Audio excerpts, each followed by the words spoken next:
day and welcome to Let's Talk About HIV and AIDS.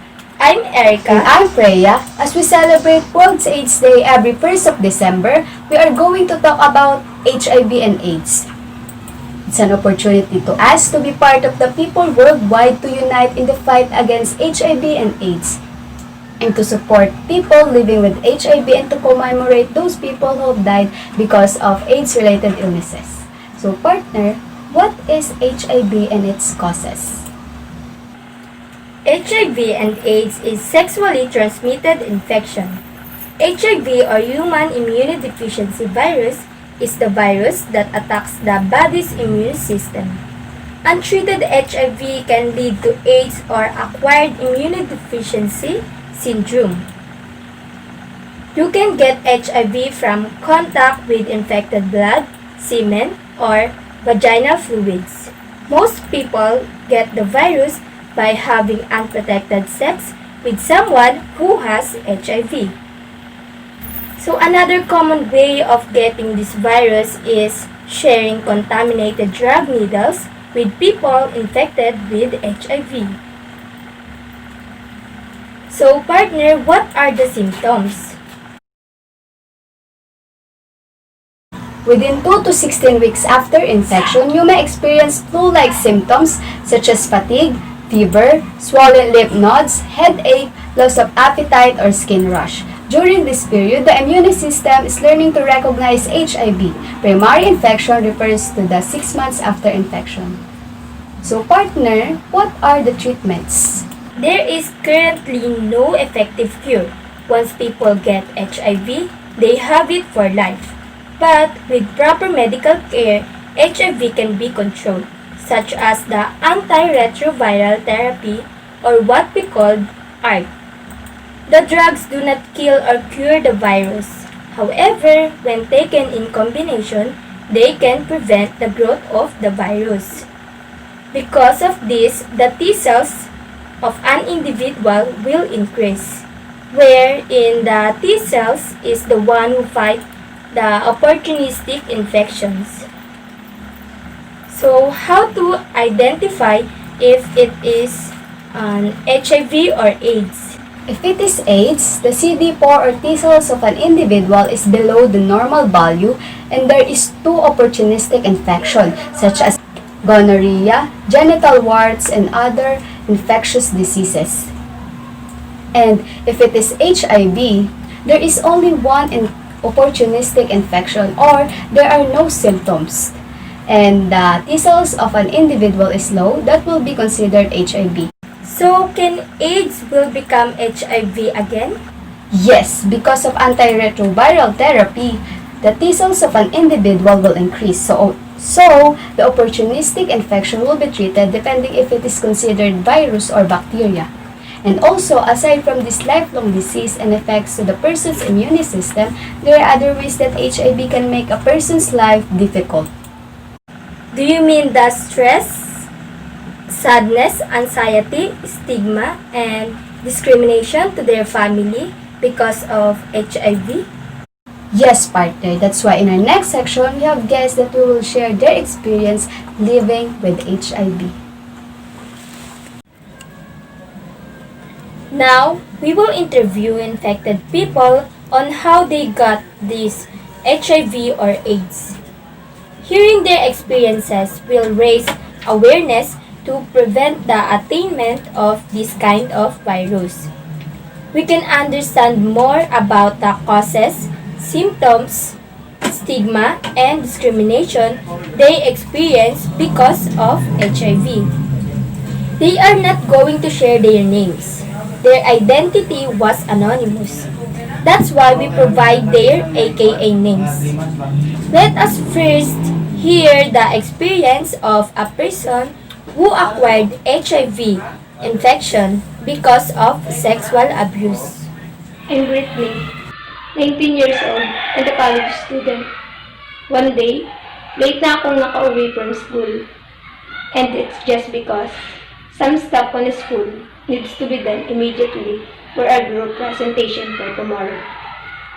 Along the way home, I got confused when a stranger seems following me Pero nung paglingon ko, lumiko na siya.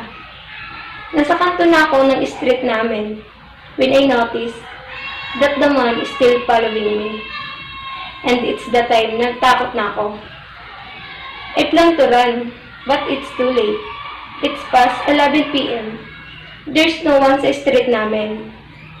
Huli ko na nang naalala that time is when I put a handkerchief on my face.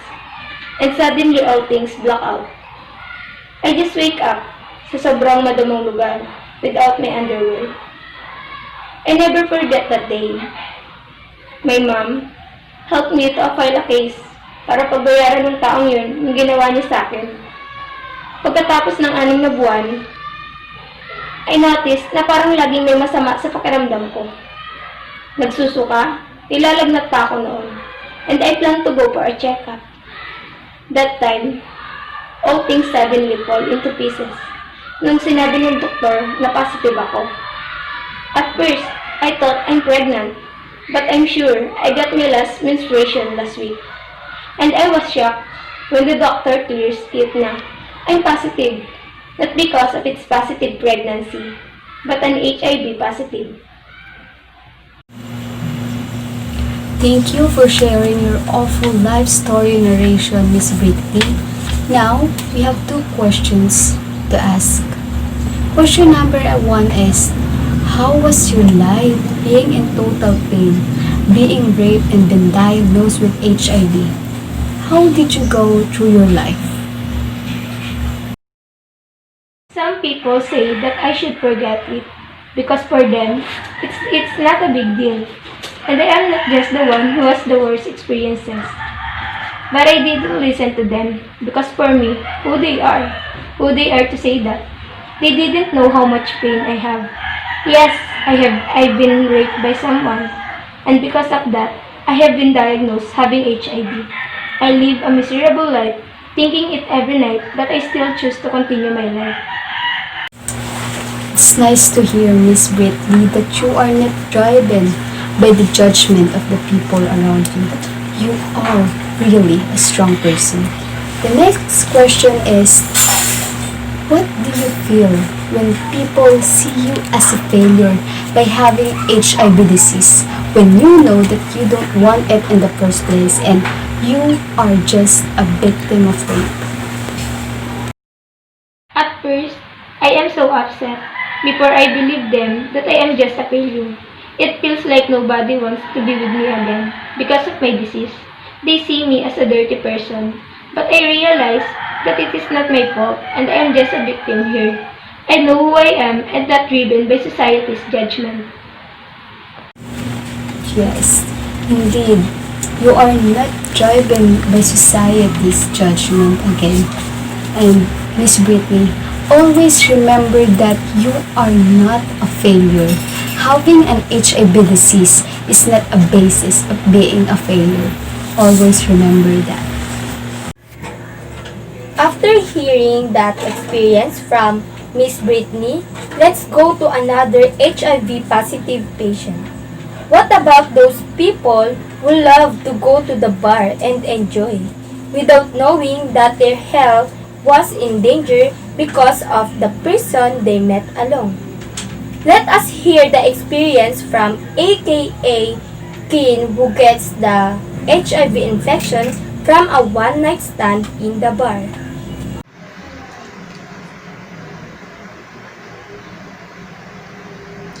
Ako po si Queen, 20 years old. Ako po ay parte din ng LGBT community. Nagsimula po ang lahat ng ito nung nagkaroon po ng birthday party isa sa mga kaibigan ko po. May nakilala akong lalaking din doon din po, guest din po nila doon sa party. Yun po, nagkasiyahan po kami, magkakaibigan, and meron pong inuman. Nalasing na po kaming lahat noon at gusto ko na po umuwi dahil may pasok pa po ako bukas. Isa rin po kasi akong estudyante. Then, hindi ko naman po lubos sa kalain na, nung pauwi na po ako sa amin, hindi ko naman po lubos sa kalain na sinundan ako ng lalaki na galing din, yung guest nila doon. Tapos, yun po, yung lumapit po siya sa akin. Nagpakilala po siya na si Bruce. Yan. Tapos, yung mga galaw niya po noon, parang may nag-ano po siya na nag-aaya nga daw po. Nag-aaya po siya na, yun nga daw po, mag-sex daw po kami. Mag-sex daw po, ganun. Tapos, nag-decide po kami na pumunta po kami sa malapit na hotel, malapit na motel. Doon po nag-check-in po kami, ganyan. Tapos, tinanong ko po siya kung meron po siyang dalang condom kasi nga wala akong dala, ganun. Yun, sabi naman po niya, meron daw po, yan. Tapos, yan, nag-sex po kami. Kinabukasan po nun, pagising ko, wala na po siya sa tabi ko. Then, nagtaka din po kasi, basa po yung bandang petan ko. Akala ko kung ano lang, dugo, ganun. Yung pala, may kasama rin po pala niyang, semen, ganun po. So, yun, nagalit ako din kay Bruce kasi nga, ang sabi niya sa akin, gagamit daw po siya ng condom. Yung pala, wala. Tapos yun po, no after po na nangyari na po nun, wala po siya, natatakot po ako pero wala pa naman pong lumalabas sa symptoms. Yan, so binaliwala ko lang po, ganun. Tapos after po ng mga 8 months, yan na, mga 8 months po, hindi ko nagsimula po nilalagnat na po ako, ganun. Parang lang po, may sakit ka lang na lagnat, ganun. Pero na rin po ako na may mga rashes na po. Una kala ko lang po rashes, ganun. Sa bandang private part, meron po, ganun. Tapos yung sa labi ko po banda, parang meron na po siyang, parang ninanana na po, ganun. Tapos parang nahihilo na po ako na sumasakit po yung tiyan ko, hindi ko po alam, ganun. Kaya hindi ko po muna sinabi sa magulang ko na may ganun na po ako nararamdaman. Kasi nga natatakot po ako sa magiging reaction nila, ganun. Tapos nagtry po kami ng kaibigan ko, nagpasama po ako sa kanya. Nagpa-check up po kung ano nga po yung nangyari dun sa akin, sa katawan ko po, ganyan. Tapos, nalaman po namin yung result na nag-HIV positive po ako noon. Yun nga po, lumalabas na po yung mga symptoms. So, yun po, nung nalaman ko po na HIV positive po ako, ganyan. Sinabi ko po sa, kaibigan ko lang po muna yung nakaalam nun. Hindi ko po siya sinasabi sa magulang ko kasi natakot po ako sa magiging reaction nila. Yan. Pero nung after po na a month, sinabi ko na rin po sa kanila na yung nga, kasi napapansin din nila nga nga daw po yung mga ko sa katawan, sugat-sugat, ganun. Kasi sinabi ko po sa kanila na totoo na may HIV nga po ako, ganyan. Tapos, yun, sinuportahan po nila ako sa panggamot. Sila na po yung bumagastos po ng gamutan ko po, ganyan. Tapos po noon, na parang ayoko na pong pumasok kasi nga yun, may nakakahawa akong sakit, ganun. Lalo na yung mga tao mapanghusga pag sinabing ganun, baka mahawa sila agad. Di naman nila alam na hindi naman agad-agad nakakahawa yung HIV kung hindi ka naman masasalinan ng dugo or makikipag-sex sa may HIV, ganun. Tapos, yun, may po kong organization sa online. Sumali po ako doon para po ma-encourage po ako na ituloy ko pa po yung laban ko sa buhay na kahit na po may may sakit na HIV. Tuloy lang, ganun. Mabuhay lang ng normal, ganun. Sabi lang ng doktor, basta ano po, i-take ko lang po yung gamot ko, gano'n, mag-exercise lang, mawawala naman po yung mga sintomas. Hindi na siya lalabas, pero yun, meron pa rin naman akong sakit ng HIV. Wag ko lang daw po hayaan para hindi daw po siya lumala, hindi daw po siya maging AIDS. Yun po, as of now, okay naman po ako ngayon, healthy naman po, gano'n. Nagagawa ko naman po yung mga gusto kong gawin. Yun po. You know, Queen, upon hearing your narration, it makes me feel sad. But at least, along your birth situation, you found a person, you found a group of people that will serve you as an inspiration to continue and para lumaban. And also, we have questions for you to ask in order for us to know your experiences. Question number 1 is, do you regret having a one-night stand and cause you to have that HIV disease? Do you feel sorry for yourself? Yes po. Nagsisi po ako na nakipag one night stand po ako. Ngayon po na nakakuha ako na sakit na HIV.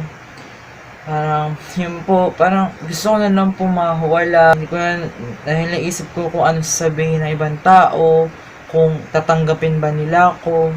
Ganun, inisip ko po kung ano mangyari sa future, kung if ever na maghanap po ako ng trabaho, kung may tatanggap po sa akin, na gayong may ganito akong sakit.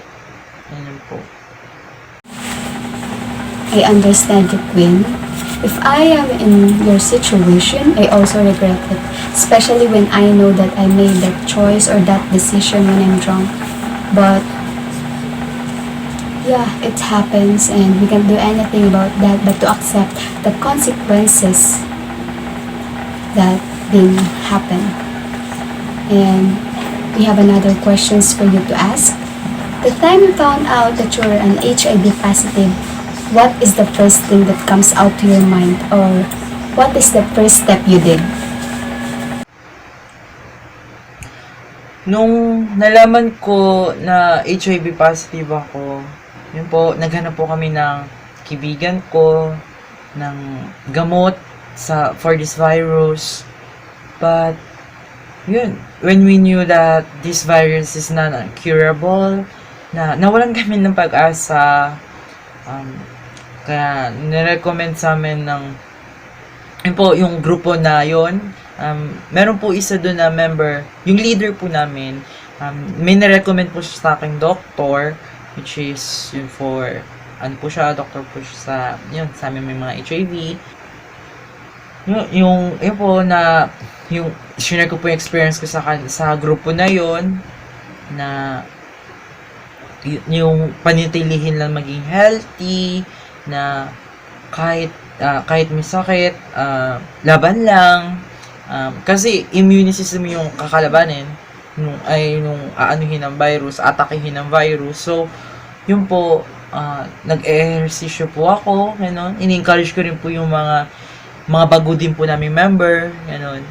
Tilihin lang malakas ang resistensya, gano'n. Yun po, sumali po. Yun po yung sa mga dahilan, sumali po ako sa grupo na yun para ma-encourage ako na tuloy lang po ang laban, hindi pa ito natatapos, na hindi dito natatapos yung laban ko sa buhay.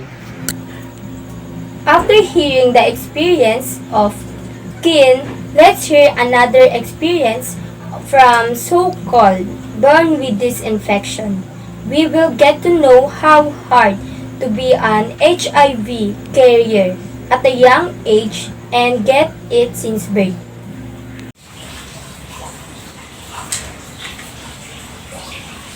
When I was born, I was HIV positive.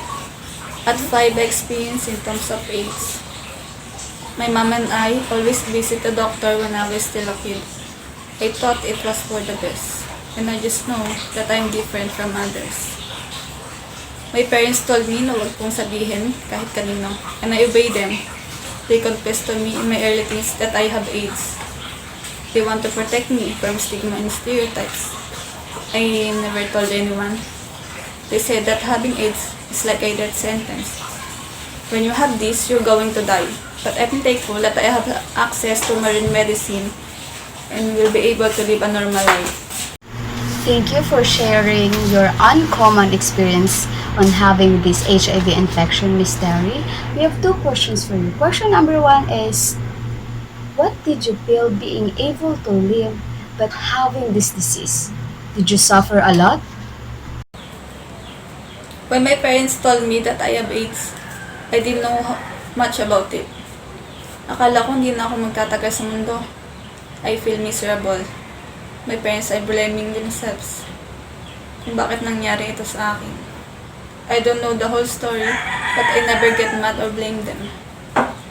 I thought that I had to be strong for my family and for myself, and I want to be independent. I became paranoid. Naisipan ko yung subukan sa mga kaibigan ko, pero I know that is a different kind of secret.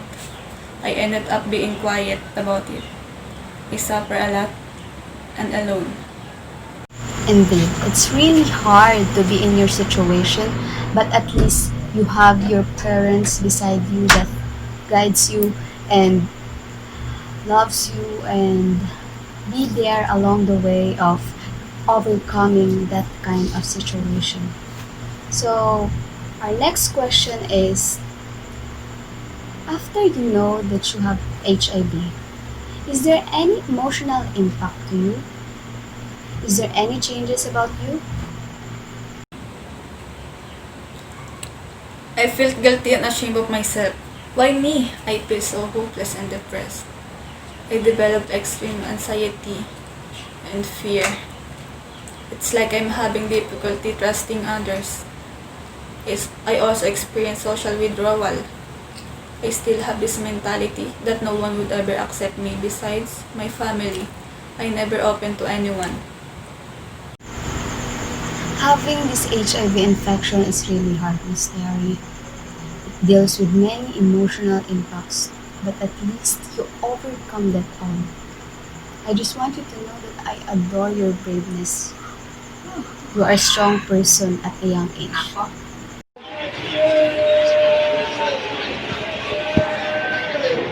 I stopped school para magtrabaho. I have 4 siblings and I am the eldest. My dad left us when I was 10 years old. My mom has coronary heart disease, inherited from her family. Grade 5 lang natapos ni mama. She took a lot of job to After earn money hearing the and experiences provide of our Miss Terry, necessities. the My next mom was against person on my get this decision to work infection instead from of her job, studying. which is But I prostitution. insisted. I Let want us and hear need to help an her. unusual family. experience of Sa a hirap ng woman buhay, who lahat talaga gagawin mo. unfortunately Lahat gets this papasukin mo. HIV I've infection been doing this from a job for almost customer. 3 years Let's just without call my her family and Kikay. friends knowing it. I didn't expect the worst things to happen. I was confirmed to be HIV positive. Gumuho yung mundo ko, hindi ko alam ang aking gagawin. I couldn't even tell my friends. I'm I'm scared. Ano na lang iisipin nila? I kept it for years and gathered the courage to tell it my mom. God only knows how much strength it takes for me to talk about it to my mom. I love my mom so much. At least I want her to know that I trust her and maybe she could understand me. Thank you for your braveness in telling us your experiences on how you got that HIV infection through prostitution. Now we have two questions for you for us to further understand your experiences. Number one is, how did you manage to talk to people around you seeing you as a slut because of your job? I isolated myself when rumors started to spread. Iba't ibang kwento, people were disgusted with me. Sino bang gustong ma-judge? I'm scared, ashamed, and disappointed to myself. I don't know if it's because of my job or my disease, or both. I lost all my friends. I only had my mom and my siblings. Sobrang hirap nga talaga ng sitwasyon mo, Pikay. Sobrang dami mong tinanong sa sarili mo because of the judgment ng mga tao sa'yo. So, our next question is, have you ever thought of giving up your life when you know that you have that HIV? I thought about it once because I felt like I have no one. Pakiramdam ko wala ng pag-asa. I want to help my family. Although I felt like a burden. But I'm grateful that I have an understanding and caring mom. I won't let this disease hinder me from living the life I want. I still have my family. Marami pa akong mga pangarap na gustong makamit. Ang saya naman malaman na despite of many different challenges that you encounter because of that HIV disease, you really have the courage to continue because what you said, you have your family, you have your siblings. Family is a great inspiration to continue your life, Miss Kikay. After hearing the experience of Miss Kikay, this next HIV patient will make us think on how awful that you get this infection with the person you love. The next patient, aka Shane. Let's hear her experience by getting this infection from her partner by meet-up sex. I met him from a dating app. I used to search for someone who will be interested in me because I am desperate to have the love of my life. I want someone who will love me fully. Then, suddenly, someone texted me, so I replied out of my curiosity. I thought before that if I continuously texted this guy, maybe he's the one for me, I said to myself. And after 2 years, we decided to meet up. But before I agreed, of course, may doubt akong nararamdaman. Kung kikitain ko ba ito o hindi. Kasi sa text lang naman kami nagkakilala eh. And I only know about this is lalaki siya and a call center agent. But in the end, I tried to. We do what couples do. Kiss, hugs, even having sex. After 7 months, my body feels strange and I became sick. I have a fever, muscle aches, sore throat, and fatigue. At first, I thought it is just a common fever and I don't want to go to a hospital because I'm scared to find out what is going on in my body. But in the end, I decided to go to the hospital for a checkup. The doctor told me that I have HIV. I don't know what to do every day. I feel like I'm losing my hope to live and thinking of ending my life.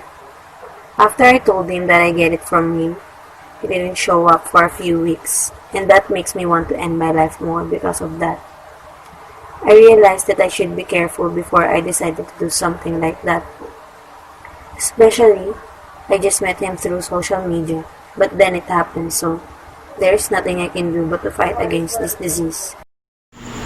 Upon that particular situation you've been into, Miss Shane, that you get this HIV infection from your partner, do you have regrets having sex with the person you just met without knowing that he is an HIV carrier?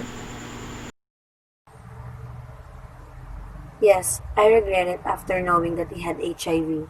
But then it already happened, so the only thing that I should do is to fight in this illness and lean on God and trust Him. So after that, what was the decision you made after knowing that you have that HIV disease? Did you still talk to him or approach him about what happened to you?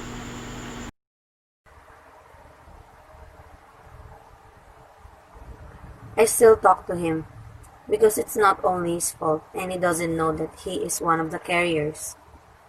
Of course, I'm mad at him, but not talking to him will not be the cure to my HIV. I love him, but my pride always the barrier to our communication. So, as we hear all their horrible experiences, While facing and overcoming this infectious disease, maybe this time we can get some advice.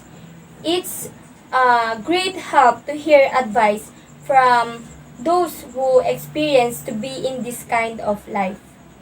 We all know that knowledge is power, especially for those people who watch this video. They will gain some advice on how to prevent getting this infection and more information about HIV. So we're going to start to get advice to Miss Whitney. So Miss Whitney, what are the things that gives you a positive mindset of not giving up despite of having this HIV disease when you know that you are just a victim here? I opened this to my parents and lahat ng sakit at nagpapabigat sa nararamdaman ko, lahat yun ay ini-embrace nila. I have strong, amazing, and loving parents. Each day, they are reminding me not to give up. They say that it is not my fault and for them, it will be healed and everything will be alright, na ang laban ko ay laban din nila. So why I would give up? Yes, it's not easy to say. It's not easy to forget this case, but because of my parents, I dare to fight and to lean on. Rape, depression, and having HIV or AIDS, for me, led me to being the most miserable individual in this world. But it's not the end. Giving up is not the answer and let God be on your side. Thank you for your advice, Miss Brittany. Kin, you know that in every decision we choose, there is always consequences in our life. So, do you deplore the things that happened to you? What are the pieces of advice can you say to those youths in our society right now and to become aware of this kind of disease? Noong una, sobrang galit ko sa kanya at sa sarili ko. Kung nag-ingat lang po sana kami noon, hindi sana kami nahihirapan ng ganito. Hindi ako nahihirapan ng ganito. Pero ngayon, tanggap ko naman na ginto na yung sitwasyon ng buhay ko. Hindi na talaga maalis yung sakit na to. Na imbis na sumuko ako is tuloy lang ang laban dahil may mga pangarap ako sa buhay na gusto kong nais makamit. Ganun, gusto ko pang magtagumpay. Ito ang paalala ko sa lahat na mag-ingat po sana tayo sa pakikipag-sex kung kani-kanino, lalo na sa mga kabataan. Kasi naman na pa yung yung pagiging aggressive nyo sa ganyan, mga tawag ng katawan. Gamit na lang tayo ng protection, yan, condom, ganyan, para iwas sa sakit na HIV or AIDS. Dahil hindi biro yung hirap, grabe, hindi biro yung hirap na pagdadaanan mo kapag nagkasakit ka ng ganito. Thank you for sharing that advice, Kin. So the next one is Miss Terry. Terry, as an ordinary person growing up without knowing your situation you are in, striving the life to survive, what can you say to the people having the same experience as you and to their parents as well? We deserve to live an ordinary life and be treated normally. Educate yourself. Just because we share utensils or touch you, makakahawa na kami. No! Stop these stereotypes and stigma. For those people have the same situation as me, I hope you're doing well. We have different story, but I hope you find true happiness within yourself. I know it's hard, but let's all gather the courage and be able to face the world proudly without any fear of any judgments. I am fortunate to have the parents that are understanding and caring. To all of their parents, they need your support. Take good care of them and be patient to help them, fighting the inner war within themselves. Thank you for the advice, Miss Terry. Miss Kikay, we all know that life is not easy. We have different jobs and plan in our life. We can judge you for who you are as well as what happened to you. So for those girls or to those women having work like that, what can you say to them? To all that planning to enter that job and for those other people who are not aware of this disease. Health comes first. Take good care of your health. Before I'm diagnosed with HIV, I lowered the laws because I wasn't aware and knowledgeable about this disease and this kind of job. Educate yourself and be sensitive. I'm also human. I make mistakes, but does not define who I am. I believe people were born good, and judgment are made up of ignorance. You can judge me and generalize that I'm a bad person. You don't know my whole story, may sarili tayong pag-iisip at desisyon sa buhay. We can't live alone, seek help, and be courageous. We are imperfect, and we must admit it within ourselves. Be aware not because it didn't happen to you or will never happen to you. Imagine if no one would care, what could be the hope for us? Begin it within yourself. Thank you for your advice, Miss Kikay. The next one is Miss Shane. Shane, what are the pieces of advice you can give to all the people who are in relationship with their opposite sex partners? What would you like them to fathom about this kind of disease? I'm so regretful trusting someone without knowing that it will happen to me. But then, I think I should accept my fate because I'm the one who made myself like this. My advice to the people, especially to those who are in a relationship, you're the one who makes your decision. You should be wise and make yourself safe before you do something. Make sure that you will not regret your actions at the end of the day. After hearing different experiences and pieces of advice from our HIV carriers, let me introduce these students who have some knowledge about health. They will share facts and information about HIV to help us further understand this virus and to raise awareness. The first student is Miss Leslie Garcia. My partner is the one who will going to ask question. Erica, it's your turn. As an aspiring health advocate, what opinion can you give to those patients who struggle from HIV or AIDS and to avoid the contagious from this and for those people who are clueless about the disease as Dr. Adjuration?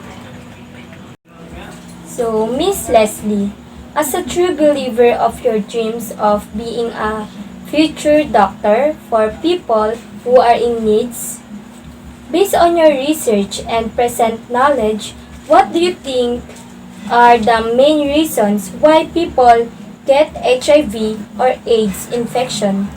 How can it be transmitted? And what are the symptoms of this disease? Is there any cure from it? And how long does it take? Hello everyone! Thank you for inviting me here to speak out about my research and stock knowledge about this disease. As a former or a future doctor indeed, it is my pleasure to answer all your questions. So for the information that everyone should be aware of, we can get HIV from contact with infected blood, semen, or vaginal fluids. It can be transmitted through blood, needles, and sex contact. Most people get the virus by having unprotected sex with someone who has HIV.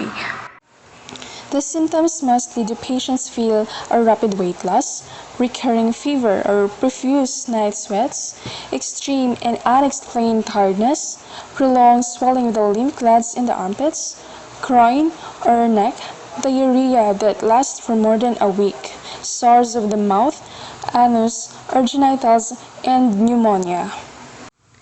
HIV/AIDS have medicines already, and this is free. This disease can kill a human body, but a complication of AIDS can. HIV treatment involves taking medicine that reduces the amount of HIV in your body.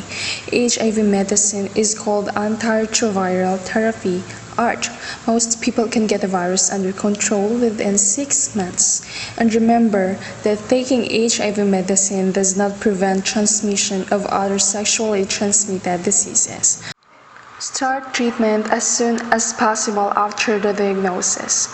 HIV medicine is recommended for all people with HIV, regardless of how long they had the virus or how healthy they are. Talk to your healthcare provider about any medical conditions you may have or any other medicines you are taking. Let your healthcare provider know if you or your partner is pregnant or thinking about getting pregnant. They will determine the right type of HIV medicine that can help prevent transmitting HIV to your baby. HIV can be transmitted from a mother to her baby during pregnancy, birth, or breastfeeding. However, it is less common because of advances in HIV prevention and treatment. This is called perinatal transmission or mother-to-child transmission. Mother-to-child transmission is the most common way that children get HIV. Recommendations to test all pregnant women for HIV and start HIV treatment immediately have lowered the number of babies who are born with HIV. If a mother with HIV takes HIV medicine daily as prescribed throughout pregnancy and childbirth and gives HIV medicine to her baby for 4 to 6 weeks after giving birth, the risk of transmitting HIV to the baby can be less than 1%.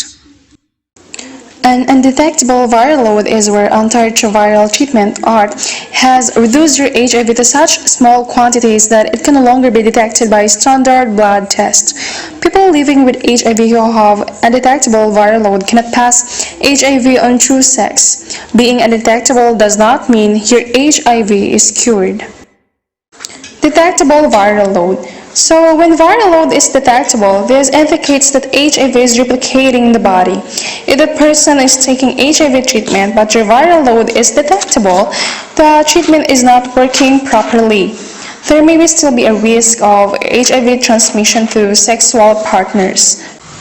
As a future doctor, maybe we should start taking care of ourselves before dealing others.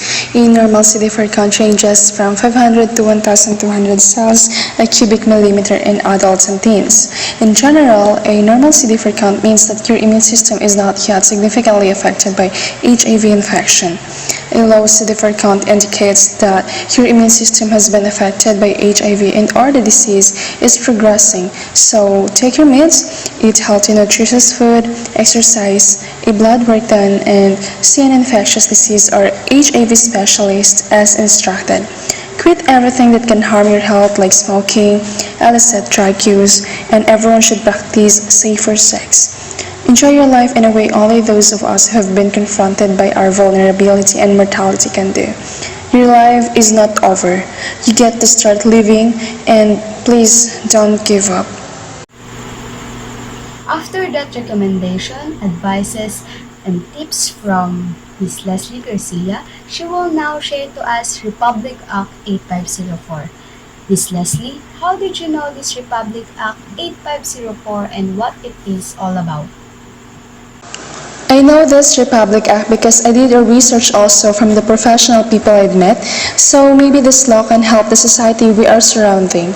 Republic Act number 8504 is an act promulgating policies and prescribing measures for the prevention and control of HIV/AIDS in the Philippines, instituting a nationwide HIV/AIDS information educational program, establishing a comprehensive HIV/AIDS monitoring system, strengthening the Philippine National AIDS Council, and for other purposes. It was approved on February 13, 1998 by former President Fidel V. Ramos, mandated by the Philippine National AIDS Council (PNAC), created on December 3, 1992 by Executive Order Number on August 15, 2015. The state shall promote public awareness about the causes, modes of transmission, consequences, means of prevention and control of HIV/AIDS through a comprehensive nationwide educational and information campaign organized and conducted with the state. The next student is a psychologist in transit. As an aspiring psychologist, they are the one who has some knowledge about how to deal with person having HIV and AIDS disease that have behavioral changes and emotional issue due to their condition. She is Miss Princess Gardose. My partner is the one who will going to ask question. Erica, it's your turn. As an aspiring psychologist, why do you think that patients with HIV and AIDS is prone to depression?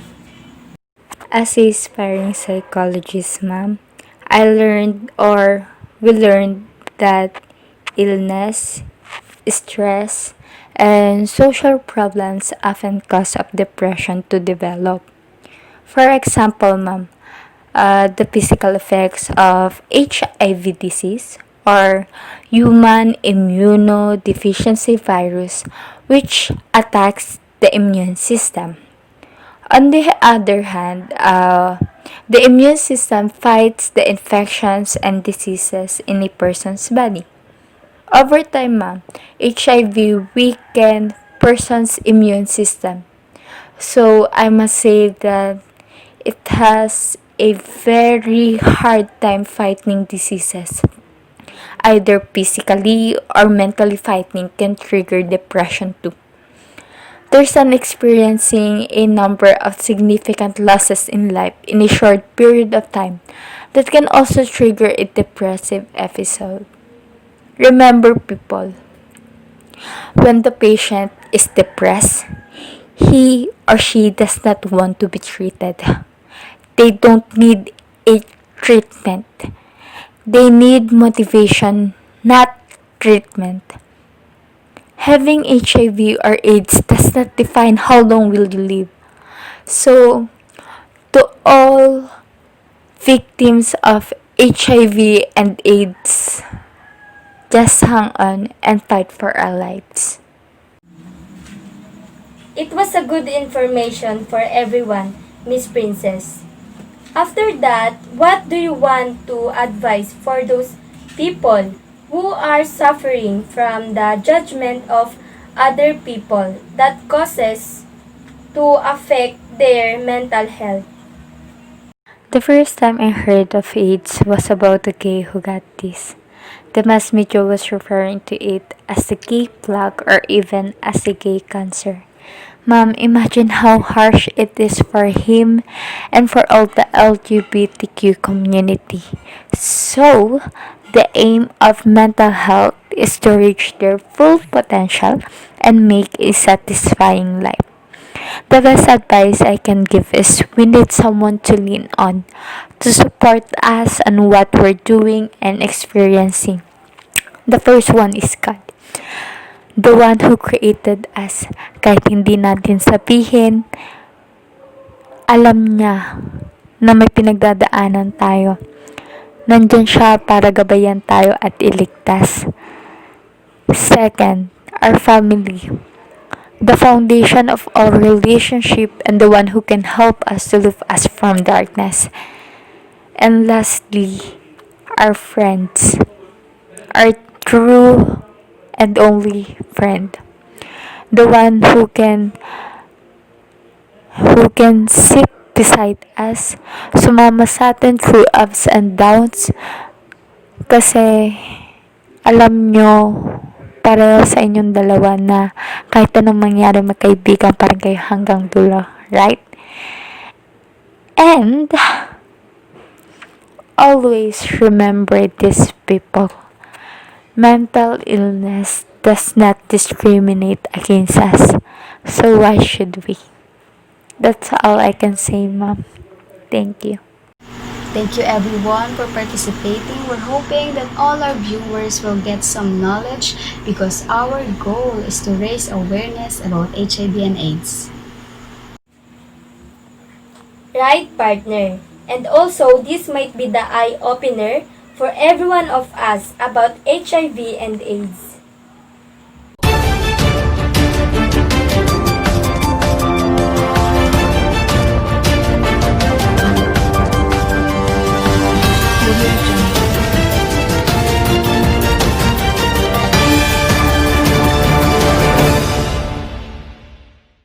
positive ako. HIV positive po ako. I was HIV positive. I was confirmed to be HIV positive. I have HIV.